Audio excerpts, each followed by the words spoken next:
बुद्ध कहते हैं आग पर चलना चमत्कार नहीं, धरती पर चलना चमत्कार है, लेकिन आज उन्हें ही भगवान घोषित कर दिया गया। और ये सब होता क्यों है? इसके पीछे छोटा सा कारण। जब हम किसी को भगवान बना देते हैं तो हमारे और उसके बीच दूरी बन जाती है, और दूरी ऐसी वैसी नहीं, बहुत भयंकर दूरी बन जाती है। आदमी ये कल्पना कर लेता है कि वो तो भगवान है इसलिए जीवन को बना लिया, हम तो इंसान हैं, हम क्या कर सकते हैं। मतलब साफ है कि हम बीड़ी पीते हैं तो ठीक है, हम तो इंसान हैं, पिएंगे ही। हम शराब पीते हैं, ठीक है, पिएंगे ही। माता पिता से झगड़ा करते हैं, अरे हम तो कलयुगी इंसान हैं, हम तो करेंगे ही। वो तो भगवान थे इसलिए ऐसा कर गए। आदमी इतनी दूरी बना लेता है कि उनको भगवान बना दिया महापुरुषों को, और खुद को एक तुच्छ इंसान समझ लेता है। अरे इसी आड़ में सारे पाप करता है। जिस दिन आदमी ये समझ लेगा कि बुद्ध भी कभी सिद्धार्थ थे और साधारण ही थे, सिद्धार्थ से बुद्ध की यात्रा उन्होंने प्राप्त की है, जिस दिन वो समझ लेगा कि सदगुरु कबीर भी एक साधारण से शिशु रूप में ही इस धरती पर आए थे, जिनके माता पिता का भी पता नहीं था, और वो धीरे धीरे उस कबीर की यात्रा को उन्होंने प्राप्त किया, तो आदमी को लगेगा कि मैं भी कर सकता हूँ। जब वो करके कबीर हो सकते हैं, बुद्ध हो सकते हैं, हम क्यों नहीं कर सकते? लेकिन नहीं करना है इसलिए हम मंदिर अलग बना देते हैं कि आप वहीं बैठिए, आपसे हमें कोई मतलब नहीं, आपके नाम पर तो हम सिर्फ पूजा करेंगे। जब जरूरत होगी 24 घंटे में एक बार चले जाएंगे, जय जय सत्य कबीर कर लेंगे, ओम जय जगदीश हरे कर लेंगे, हो गए। सदगुरु कबीर जिस क्षण जिस पल में इस धरती पर आए, ये पूरा समाज जाति पाति के जहर से जकड़ा हुआ था। सदगुरु कबीर जब इस धरा पर आए, संप्रदायवाद और पूरे भारत पर इस्लाम का एक तरह से कब्जा था। काशी जहां एक तरफ पंडितों की नगरी, वहीं पूरा भारत मुगलों के गुलाम। ऐसे समय में सदगुरु कबीर का अवतरण इस धरती पर होता है, वो भी कैसे? माता पिता का पता नहीं, कोई जानता नहीं जन्म किसने दिया, एक झाड़ में पाए गए। गरीब मुस्लिम जुलाहे, निरुनिमा ने देखा सुना आवाज, आवाज में करुणा है एक बालक के रोने की। पुरुष तो पुरुष होता है, लेकिन जो नारी होती हैं वो मातृत्व उनके भीतर छिपा होता है। जब शिशु की करुणा सुनती हैं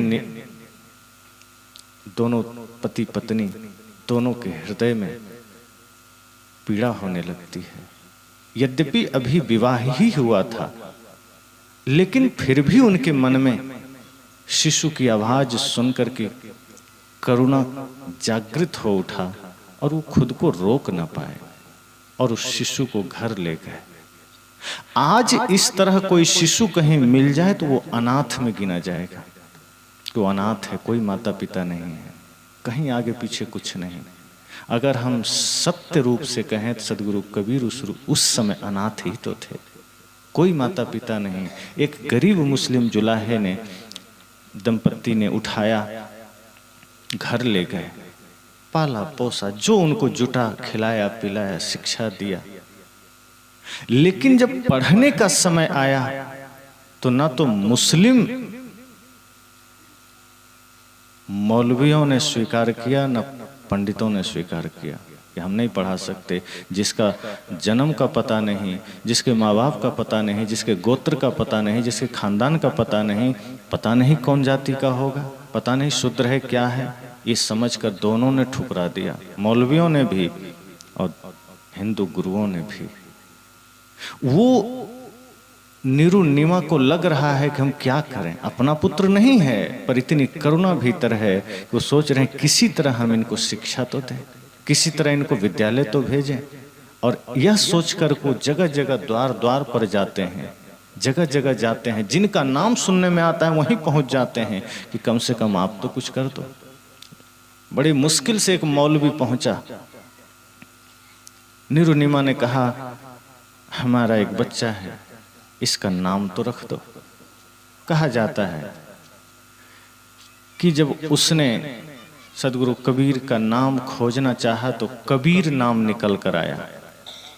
वो हड़बड़ा गया, कहा इस साधारण से बच्चे का नाम कबीर हम नहीं रख सकते, कबीर बहुत श्रेष्ठ नाम है, खुदा का नाम है, हम इसे नहीं रख सकते। और वो चला गया।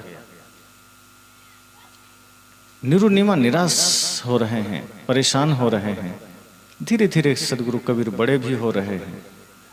अंत में उन्हें खुद किसी ने कहा कि रामानंद हैं काशी में, स्वामी रामानंद, वहां चले जाओ, शायद वो तुम्हें दीक्षा दे दें, वो स्वीकार कर लें। लेकिन यदि वो जान लेंगे कि तुम जुलाहे हो, क्योंकि जन्म कहाँ हुआ है तो पता नहीं, अब जहां पाले गए तो जुलाहे के घर पाले गए तो वहीं से जातियां चलती हैं, लेकिन पता चल जाएगा तो वो भी शरण नहीं देंगे। तो युक्ति निकाली, कहा जाता है सदगुरु कबीर ने युक्ति निकाली कि जिस गंगा तट पर वो जाते थे, स्नान करके ऊपर निकलते थे, उन्हीं सीढ़ियों पर सदगुरु कबीर शिशु रूप थे ही लेट गए और रामानंद का चरण पड़ा, उसमें थोड़ी ठोकर लगी और वो रोने जैसी आवाज आई, जो शास्त्रों में वर्णित है बातें। और फिर रामानंद ने अपना माला दिया। तभी से माना जाता है कि रामानंद के शिष्य हुए कबीर साहब। तो लौकिक शिक्षा के लिए शायद सदगुरु कबीर उनसे दीक्षित हुए होंगे, लेकिन जो आत्मज्ञान की बात है, जहां बंधन मुक्ति की बात है, बंधन से मोक्ष की ओर जाने की बात है, उस ज्ञान के लिए सदगुरु कबीर के किसी गुरु का पता नहीं चलता।